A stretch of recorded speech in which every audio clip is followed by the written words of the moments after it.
Hello friends, परीक्षा crack में आपका स्वागत है। फ्रेंड्स, हम लोग यहाँ कर रहे हैं SSC GD 2024 tier first math PYQ question की सीरीज। फ्रेंड, आज की क्लास हमारी 4 है। इससे पहले मैंने क्लास आपको 3 करा दी है, तो मेरे भाई किसी ने क्लास नहीं देखी है तो मैंने इन सारी क्लास को एक प्लेलिस्ट में डाल दिया है, आप वहां से देख सकते हैंगे। फ्रेंड्स, आज हम करेंगे 20 फरवरी 2024 की फोर्थ शिफ्ट के मैथ के क्वेश्चंस, जो कि आपके जीडी 2024 के एग्जाम में आए हुए हैंगे और मेरे भाई आपके जीडी 2025 के एग्जाम के लिए बहुत ही ज्यादा इंपॉर्टेंट हैंगे। तो फिर शुरू करते हैं अपनी क्लास शुरू करने से पहले मेरे भाई आपसे रिक्वेस्ट है कि अगर आप हमारे चैनल पर नए हैं तो प्लीज एक बार चैनल को सब्सक्राइब कर लें और क्लास को लाइक कर लें। तो शुरू करते हैं क्लास। क्वेश्चन नंबर 1 में कहा गया है 22 विद्यार्थियों की एक कक्षा का औसत भार 42 केजी है। यदि कक्षा में 33 केजी और 39 केजी भार के 2 नए विद्यार्थी शामिल हो जाते हैं तो 24 विद्यार्थियों का नया औसत भार कितना होगा? The average weight of a class of 22 students is 42 KG. If 2 new students of weight 33 kg and 39 kg are added to the class, then what will be the new average weight of 24 students? तो देखना friends, अपने 22 student हैं, इनका हमें जो average दे रखा है wait का वो दे रखा है 42। तो इनके मेरे भाई 22 जो विद्यार्थी है इनके भार का योग कितना होगा? तो कर दूंगा मल्टीप्लाई। तो क्या आएगा आपका यहाँ से 22 दूनी 44, हाथ लग जाएगा 4, 22 चौक 88 और 4 92, 224 रह जाएगा। फिर मेरे भाई 33 केजी और आपके 39 केजी के 2 छात्र और आ जाते हैं। तो कितना हो जाएगा आपका वेट? 9 और 3 12, 12 और 4 16, हाथ लग जाएगा 1, 3 3 6 और 3 9 और ये आ जाएगा आपका 9। तो देखना मेरे भाई आप कितने छात्र हो गए? आपके 24 छात्र हो गए क्योंकि आपके 2 आ गए हैं। तो 996 को आप 24 से कर दो भाग तो आपका आ जाएगा आंसर। इसे काट दो आप 6 3 6 दो 24, 6 कम 6, 6 6 36, फिर 6 6 36, फिर काटो 4 से, 4 चौक 16, 4 कम 4 और फिर आपका 4 पंजे 20। तो आपका आंसर आएगा 41.5 केजी, ऑप्शन नंबर 1। अब हम करेंगे नेक्स्ट क्वेश्चन। क्वेश्चन नंबर 2 में कहा गया 13 विद्यार्थियों के औसत अंक 130 थे, लेकिन बाद में यह पाया गया कि एक विद्यार्थी के अंक गलती से 32 के स्थान पर 23 दर्ज कर लिए गए थे। उनके अंक का सही औसत क्या है? तो देखना फ्रेंड, जो आपका कहा गया है इस क्वेश्चन में, जो आपके सही अंक थे वो 32 थे, लेकिन गलती से 23 दर्ज कर लिए गए हैंगे। तो क्या हुआ? आपका एवरेज आया 130। तो मेरे भाई ये क्या होगा? गलत होगा आपका। तो बताना है सही एवरेज क्या है, का अंतर निकालेंगे, अंतर 9 आएगा। ठीक है, अब इस 9 को मेरे भाई आप इस तरह से कर दो भाग। ठीक है, तो लगेगा पॉइंट और लग जाएगा 0, तो आपका जाएगा 13 6 78। ठीक है, फिर आपका बचेगा कितना? 12, फिर लगा पॉइंट लग जाएगा 0, तो जाएगा आपका 13 निम्मा 117। तो मेरे भाई देखना आप, ये जो सही संख्या है ये ज्यादा है और जो कम गलत संख्या वो आपकी कम है, तो जो उसका एवरेज होगा वो बढ़ जाएगा। ठीक है, तो 130 आया हैगा तो इसमें बढ़ जाएगा कितना आपका 0.69, तो आपका एवरेज हो जाएगा 130.69, जो कि आपका ऑप्शन नंबर 3 हैगा। अब हम करेंगे नेक्स्ट क्वेश्चन। क्वेश्चन नंबर 3 में कहा गया 2 वर्षों के लिए एक निश्चित ब्याज दर पर मूलधन पर साधारण ब्याज और चक्रवृद्धि ब्याज क्रमशः 12,800 रुपए और 14,400 रुपए है। मूलधन कितना है? तो देखना हमें यहाँ पे एसआई दे रखा है और दिया सीआई। हम निकालेंगे पहले क्या? रेट। तो रेट क्या होगी मेरे भाई? यहाँ आप ले लो इसका गैप। गैप क्या आएगा? तो जब आप 14,400 में से 12,800 माइनस करेंगे तो आपका आएगा डिफरेंस 1,600। ठीक है, तो यहां देखना मेरे भाई 2 साल का आपका ब्याज दे रखा हैगा एसआई 12,800, तो 1 साल का आपका एसआई क्या होगा? तो ये आपका होगा 6400। तो इसे आप कर दो 6400 से भाग और गुणा कर दो 100 से, तो आपकी आ जाएगी यहाँ से रेट परसेंट। तो देखो यहाँ से 0 0 कट जाएंगे, 16 कम 16, 16 चौक 64, 4 से जाएगा 125 बार में, तो आपकी रेट आ जाएगी 25%। ठीक है, तो देखना फ्रेंड्स, कोई आपकी राशि है उस पर 25% की रेट पर 1 साल के लिए साधारण ब्याज 6400 रुपए है, तो वो राशि क्या होगी? तो यहां से आपका 25 से कट जाएगा, 25 से 25, 25 चौक 100, ये 4 जाके वहां गुणा हो जाएगा तो कितना आएगा आपका? 4 6 4 चौक 16, 4 6 24 तो 25, तो आपका आंसर आ जाएगा यहाँ से 25,600, जो कि आपका ऑप्शन नंबर 1 हैगा। अब हम करेंगे नेक्स्ट क्वेश्चन। क्वेश्चन नंबर 4 में कहा गया अंकित एक वस्तु को 10% की हानि पर बेचता है यदि वह इसे 30% कम मूल्य पर खरीदता है और इसे 26 रुपए कम में बेचता है, तो उसे 10% का लाभ होगा। वस्तु का क्रय मूल्य कितना है? तो देखना मेरे भाई, जो भी आपका वस्तु का क्रय मूल्य है वो 100 मान लूंगा। ठीक है, यहाँ पे आपका सीपी आएगा, यहाँ पे आपका एसपी आएगा। हमसे कहा गया है कि 10% हानि पर बेचता है। तो मेरे भाई 100 रुपए की चीज है, 10% की हानि बेचेगा तो 90 में बेचेगा। यदि वह इसे 30% कम मूल्य पर खरीदता, अगर मेरे भाई इस चीज को, ये 100 रुपए की चीज को 30 रुपए कम में खरीदेगा तो कितनी खरीदेगा? 70 रुपए में खरीदेगा। तो ऐसा करने पर क्या होता है, इससे 26 रुपए कम में बेचता है, तो उसे 10% का लाभ होता है। तो क्या होता है, 10% लाभ होता है मेरे भाई। तो 70 रुपए की चीज पे 10% का लाभ होगा तो उसका सेलिंग प्राइस क्या होगा? तो ये बन जाएगा आपका 110%। तो जब आप निकालेंगे 70 का 110%, तो आपका यहां से क्या आएगा? 77 आएगा। ठीक है। अब यहां देखना, कहा गया है कि 26 रुपए कम में बेचता है, लेकिन देखो पहले 90 था, यहाँ 77 हैगा। तो यहाँ कितने कम में बेच रहा है? तो यहाँ पे आपका 13 कम में बेच रहा है। लेकिन क्वेश्चन बोला गया 26 रुपए कम में बेचता है। तो देखना मेरे भाई, ये 13 जो है 26 जो है 13 से 2 टाइम ज्यादा हैगा। तो बताना है वस्तु का किराया मूल्य क्या होगा। तो कर दो आप इस 100 में 2 की मल्टीप्लाई, तो जाएगा आपका 200, जो कि आपका ऑप्शन नंबर यहाँ पे 4 रहेगा। अब हम करेंगे नेक्स्ट क्वेश्चन। क्वेश्चन नंबर 5 में कहा गया X1, X2 और X3 एक काम को क्रमशः 90, 45 और 67.5 दिनों में पूरा कर सकते हैं। तीनों ने एक साथ मिलकर काम शुरू किया, लेकिन X2 ने काम पूरा होने से 13.5 दिन पहले ही काम छोड़ दिया। काम कितने दिनों में पूरा हुआ? तो तो देखना फ्रेंड्स, इसमें आपका एक X1 है, दूसरा X2 है, तीसरा आपका X3 है। X1 काम को 90 दिन में, X2 45 दिन में और X3 क्या है आपका 67.5 डेज में करता है। तो 67.5 कर लूं कन्वर्ट फ्रैक्शन में, तो यहां से आपका पॉइंट हटेगा, नीचे आ जाएगा 0। अब जाएगा आपका 5 से, 5 2 10, 5 बन जा 5, 5 3 15, 5 5 25। तो आपका फ्रैक्शन आएगा 135/2। ठीक है। तो देखना फ्रेंड्स, अब हम लेंगे 90, 45 और 135 का एलसीएम। तो एलसीएम कितना आएगा आपका? एलसीएम आएगा 270। तो अब मेरे भाई 90 से भाग करूंगा मैं 270 को, जाएगा आपका 3 बार में। 45 से भाग करूंगा आपका 270 को, जाएगा आपका 6 बार में। और 135 से भाग करूंगा मैं 270 को, जाएगा आपका 2 बार में। और 2 ही गुणा होगी आपकी इस वाले 2 में नीचे वाले, तो जाएगा 2 2 4। तो हमसे कहा गया आगे X2 ने काम पूरा होने से 13.5 दिन पहले काम छोड़ दिया। तो मेरे भाई 13.5 दिन पहले काम छोड़ा है। किसने छोड़ा है? आपका X2 ने छोड़ा हैगा। तो कितना काम छोड़ दिया? तो 6 गुणा 13.5 करेंगे तो क्या आएगा आपका? 6 पंजे 30, हाथ लग जाएगा 3, 6 थी 18 और 3 21, 6 कम 6 2 8। तो 81 काम छोड़ दिया है इसने। तो मेरे भाई 270 में प्लस कर देगा 81, तो काम कितना हो जाएगा? आप काम हो जाएगा आपका 351। तो इस 351 काम को मेरे भाई ये तीनों लोग कितने दिन में करेंगे? तो 6 3 9, 9 और 4 कितना होता है? 13 होता है। अब इस 13 से मैं 351 को भाग करूंगा, तो आपका क्या आएगा? 13 दूनी 26, 13 सत्ते 91, तो आपका आएगा 27। तो ये तीनों लोग 27 दिन में काम पूरा कर देंगे, ऑप्शन नंबर 4। अब हम करेंगे नेक्स्ट क्वेश्चन। क्वेश्चन नंबर 6 में कहा गया 2016 डिवाइड 4 प्लस 32। क्वेश्चन नंबर 6 में करना हमें सिंप्लीफाई। तो ये आपका हो जाएगा 2016 डिवाइड 4 प्लस 32 गुणा 6 माइनस 26 गुणा 3। तो 4 से जाएगा आपका 5 बार में, 4 पंजे 20 पे जाएगा 4 16। यहाँ से आपका हो जाएगा 6 दूनी 12, 6 थी 18 19, और यहाँ से आपको हो जाएगा 3 6 18, 3 दूनी 6 और 1 7 78। देखना ये प्लस का, ये माइनस का, तो जाएगा प्लस माइनस, प्लस माइनस हो जाएगा माइनस। तो 504। तो जब आपका 192 से 78 जाएगा, कितना बचेगा आपका? यहाँ से आपका आएगा प्लस का आएगा 4, और यहाँ से बचेगा आपका 1 1। इसे कर दो प्लस, तो क्या बन जाएगा आपका? यहाँ से तो बन जाएगा आपका 618, जो कि आपका ऑप्शन नंबर 3 आएगा। अब हम करेंगे नेक्स्ट क्वेश्चन। क्वेश्चन नंबर 7 में कहा गया है एक निश्चित धनराशि साधारण ब्याज की दर पर 10 वर्षों में स्वयं की 7 गुनी हो जाती है। 20 वर्षों में समान साधारण ब्याज दर पर वह स्वयं की कितनी गुनी हो जाएगी? तो देखना फ्रेंड्स, कोई राशि आपकी है, उसे मान लेता हूँ 1 में, लेकिन वो 10 वर्षों में अपनी 7 गुनी हो जाती है। ठीक है। तो इस पे ब्याज कितना मिल रहा है? देखो ब्याज मिल रहा है यहाँ पे 7 में से 1 जाएगा, बचेगा 6। तो 6 ब्याज मिल रहा है मेरे भाई। राशि आपकी 1 है, 10 वर्ष में किस रेट से आपको ब्याज 6 मिलेगा? ठीक है। अब देखना यहाँ से 0 0 कट जाएगा, तो आपका आर बन जाएगा यहाँ पे 10 6 60, 60%। तो रेट कितनी आ गई? 60% आ गई। तो कहा गया है स्वयं कितनी गुनी हो जाएगी वही राशि। तो राशि कितनी 1 है, तो वो अपने 20 वर्ष में इतनी रेट से कितनी गुनी हो जाएगी?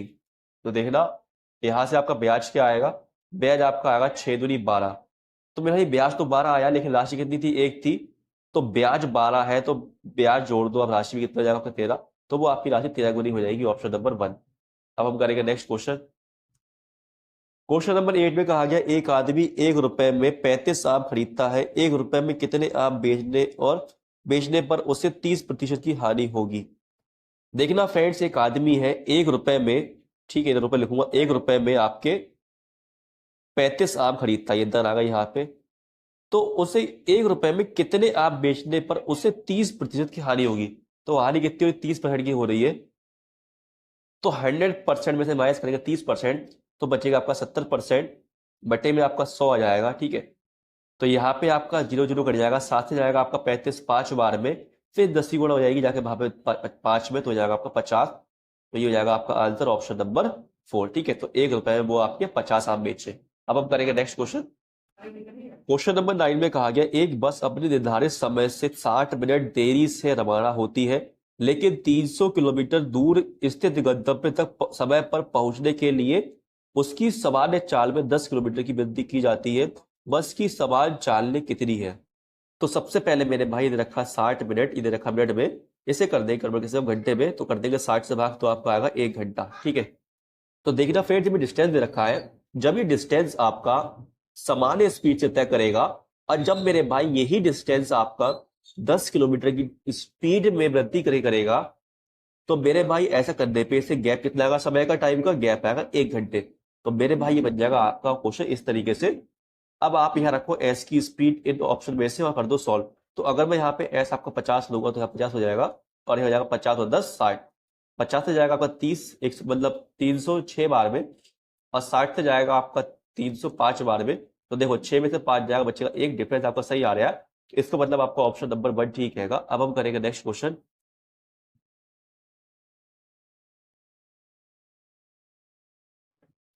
क्वेश्चन नंबर 10 करना है सिंप्लीफाई। 2 से जाएगा आपका ये 2 1 जा 2 2 1 जा 2 2 6, और 4 4 3 हो जाएगा, 5 से कर दो मल्टीपल तो जाएगा आपका 5 से 15, 5 बन जा 5 6, और 5 बन जा 5, तो यहाँ से आपका आएगा 2 2 1 माइनस का आएगा 122, जो कि आपका ऑप्शन नंबर 2 हैगा। अब हम करेंगे नेक्स्ट क्वेश्चन। क्वेश्चन नंबर 11 कहा गया 3 व्यक्तियों की वर्तमान आयु का अनुपात दे रखा हैगा, और कहा गया 6 वर्ष पहले उनकी आयु का योग 87 था, तो उनकी वर्तमान आयु में ज्ञात कीजिए, मतलब वर्तमान आयु ज्ञात करनी है हमें। तो देखना फ्रेंड्स, इन जो 3 लोग हैं, इनकी आयु का योग 6 वर्ष पहले दे रखा है, कितना था 87। तो 6 वर्ष बाद क्या होगा, तो मेरे भाई 6 साल आपका पहला वाला बढ़ेगा, दूसरे वाले की भी 6 साल बढ़ जाएगी, तीसरे की भी 6 साल बढ़ जाएगी। तो मेरे भाई ऐसा करने पे आपकी 18 ईयर्स बढ़ जाएंगे। तो 87 में आप 18 कर दो प्लस, तो क्या जाएगा आपका प्रेजेंट आ जाएगी इन तीनों की, आपकी कितनी रहेगी 105, ठीक है। अब देखना यहाँ पे प्लस कर लो, कितने जाएगा 7 और 3 10 और 5 15 आ रही है, लेकिन हमसे बोला गया 105 है, कितनी ज्यादा आपकी 60 टाइम ज्यादा है यहाँ से, तो पूछा गया हैगा। तो उनकी वर्तमान आयु क्या सबकी निकाल ली है, तो क्या जाएगा 7 या 21, और 7 पंजे 35, और 7 सत्ते 49, तो आपका आंसर आएगा ऑप्शन नंबर 3। अब हम करेंगे नेक्स्ट क्वेश्चन। क्वेश्चन नंबर 12 में कहा गया पृथ्वी के पास नाशपाती और आड़ू 10:13 के अनुपात में है, सैलीन के पास नाशपाती और आड़ू 7:9 के अनुपात में है, विक्रम के पास नाशपाती आड़ू 5:7 के अनुपात में है, किसके पास नाशपाती और आड़ू अधिक अनुपात में है। तो देखना आपकी पृथ्वी के पास कितने आपके 10:13 हैंगे, 10 ले दो ऊपर और 13 लिखो नीचे, इस तरीके से। फिर आपका सैलीन के पास कितने हैंगे, ये आपके हैंगे 7:9, तो 7 ऊपर 9 नीचे। ऐसी विक्रम के पास आपके हैंगे 5:7, तो 5 ऊपर 7 नीचे आ जाएगा। अब ले लो यहाँ से आप गैप, तो गैप कितना आएगा यहाँ पे आपका, गैप आ जाएगा 3 2, और यहाँ आ जाएगा आपका 2। अब आप ले लो 3 2 2 का एलसीएम, तो आपका एलसीएम 6 आएगा। 6 से करूंगा, 6 को करूंगा 3 से भाग हो जाएगा, 3 दूनी 6, 2 की गुणा हो जाएगा ऊपर 2 ढाई 20, ठीक है। 2 से करूंगा भाग 6 हो जाएगा 3 बार में, 3 की गुणा हो जाएगी 7 में जाएगा 3 7 21। ऐसे 2 से करूंगा भाग 6 को जाएगा 3 बार में, 3 के ऊपर गुणा 3 पंजे 15। तो देखना सबसे अधिक किसके पास आया, सबसे अधिक आपके पास आया ये सी वाले के पास, सैलिन के पास 21, जो कि आपका ऑप्शन नंबर 4 रहेगा। अब हम करेंगे नेक्स्ट क्वेश्चन। क्वेश्चन नंबर 13 में कहा गया 35 की पावर 29 को 10 से भाग देने पर शेषफल कितना होगा। तो देखना मेरे भाई यहाँ 35 की पावर 29 दे रखी हैगी, और हमें इसे 10 से भाग करना है, तो इसका रिमाइंडर क्या आएगा। तो देखना फ्रेंड्स, यहाँ पे आपका लास्ट में 5 है, 5 की कितनी पावर कर लो, लास्ट में आपका 5 ही आता है। और जब मैं आपका 10 से डिवाइड करूंगा तो आपका रिमाइंडर क्या आएगा, 5 ही आएगा। ठीक है, ऑप्शन नंबर 1। अब हम करेंगे नेक्स्ट क्वेश्चन। क्वेश्चन नंबर 14 में कहा गया, यदि किसी ड्रेस का मूल्य 800 रुपए से घटकर 720 रुपए कर दिया जाता है तो ड्रेस के मूल्य में प्रतिशत कमी कितनी हुई। तो देखना कितनी कमी हो गई है, 800 की कमी हो गई है। तो कमी कितनी है, 800 का 880, तो ये आपका हैगा 10%, ऑप्शन नंबर 3। अब करेंगे क्वेश्चन नंबर 15। क्वेश्चन नंबर 15 में कहा गया, एक गोले की त्रिज्या 3.5 सेंटीमीटर है, गोले का कुल पृष्ठीय क्षेत्रफल कितना है। तो गोले के कुल पृष्ठीय क्षेत्रफल मतलब टोटल सरफेस एरिया का फॉर्मूला होता है 4πr²। तो ये हो जाएगा आपका 4 मल्टीप्लाई 22/7 पर आपकी आर क्या है, 3.5 है, तो ये 2 बार आ जाएगा आपका इस तरीके से। तो यहाँ से जाएगा 7 पंजे 35, ये जाएगा आपका 4 दूनी 8, 4 दूनी 8, कर दो गोड़ा इसकी यहाँ पे, तो बच जाएगा आपका 5 अट्ठे 40, 4 5 अट्ठे 40, 44, 44 आएगा, गोड़ा कर दो 35 में, तो आपका यहाँ से आ जाएगा 154, जो कि आपका ऑप्शन नंबर 4 रहेगा। अब हम करेंगे नेक्स्ट क्वेश्चन, यहाँ पे लगा पॉइंट। ठीक है, क्वेश्चन नंबर 16 को करना सिंप्लीफाई। तो पहले करेंगे ब्रैकेट सॉल्व, तो यहाँ से बन जाएगा आपका 12, 12 48 से बाहर जाएगा कितना बचेगा आपका 36 बचेगा, डिवाइड 4 3 हो जाएगा 12, 32 36, तो आपका आंसर आएगा 3। अब हम करेंगे नेक्स्ट क्वेश्चन। क्वेश्चन नंबर 17 में कहा गया, सोनू अकेले एक बेच को 125 दिनों में बना सकता है, जबकि मोनू अकेले इसे 250 दिनों में बना सकता है। मोनू काम शुरू करता है और 75 दिनों तक काम करता है, तो सोनू शेष काम कितने दिनों में पूरा कर सकता है। सोनू काम करता है आपका 125 दिन में मेज बनाता है, जो आपका मोनू है वो 250 दिनों में बना देता है इसके लिए। तो यहाँ से लेंगे इसका एलसीएम, एलसीएम आपका 250 आएगा। 125 से करूंगा भाग 250 को जाएगा आपका 2 बार में, और 250 से करूंगा भाग 250 को जाएगा आपका 1 बार में। कहा गया है कि मोनू काम शुरू करता है और 35 दिनों तक काम करता है, तो मोनू की क्षमता 1 है। अगर वो 75 दिन काम करेगा तो काम कितना कर देगा आपका, 75 काम कर देगा, तो काम कितना बचेगा आपका, तो यहाँ से बचेगा आपका 5, यहाँ रह जाएगा आपका 7, 7 आएगा, यहाँ बचेगा आपका 1, तो 175 काम करेगा। तो मेरे भाई ये काम शेष जो बचा है इसे आपका एस जो हैगा सोनू कितने दिन में कर देगा। तो यहाँ से करेगा 2 अट्ठे 16, 2 अट्ठे 14, 2 पंजे 10, तो आपका आंसर जाएगा ऑप्शन नंबर 4। अब हम करेंगे नेक्स्ट क्वेश्चन। क्वेश्चन नंबर 18 में कहा गया, एक वस्तु का अंकित मूल्य 11,800 रुपए है और इसका विक्रय मूल्य 7788 रुपए है, तो वस्तु पर छूट प्रतिशत कितना है। तो देखना 11,800 में से माइनस कर दो आप 7788, तो यहां से आपका आएगा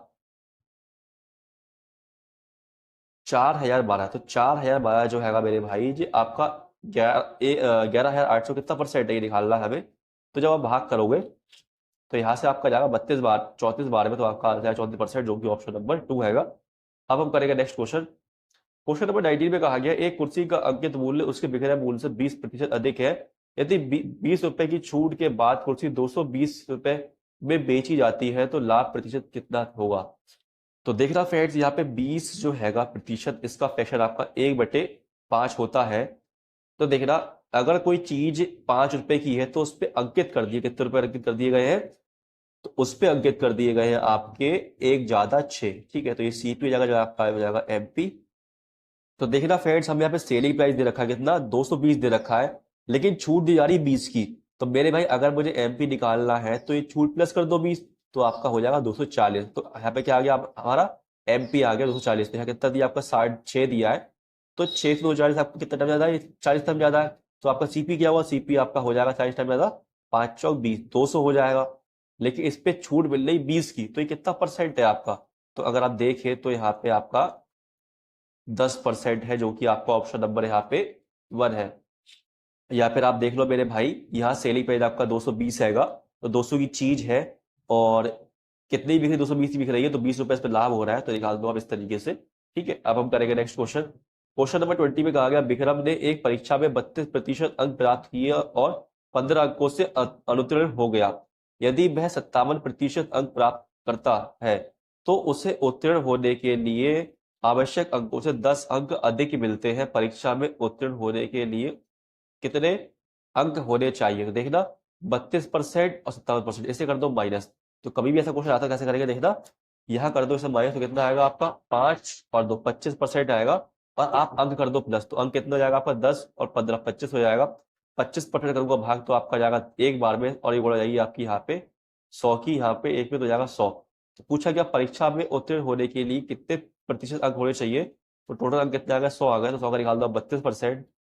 अब प्लस कर दो मेरे भाई, या क्या है आपके 15 अंकों से फेल होता है, तो 15 प्लस कर दो तो आपका यहाँ से आ जाएगा 32 और 15 कितना जाएगा 7, 3 और 1 4, 47, जो कि आपका ऑप्शन नंबर 4 रहेगा। तो देखना फ्रेंड्स, यहाँ तक आपके पूरे 20 क्वेश्चन हो गए। तो फ्रेंड्स अगर आपको क्लास समझ में आई हो, क्वेश्चन समझ में आए हो, तो आपसे रिक्वेस्ट है कि प्लीज़ एक बार क्लास को लाइक कर ले और चैनल को सब्सक्राइब भी कर ले। अब हम मिलते हैं अपनी नेक्स्ट क्लास में, तब तक के लिए धन्यवाद, बाय, अपना ख्याल रखना।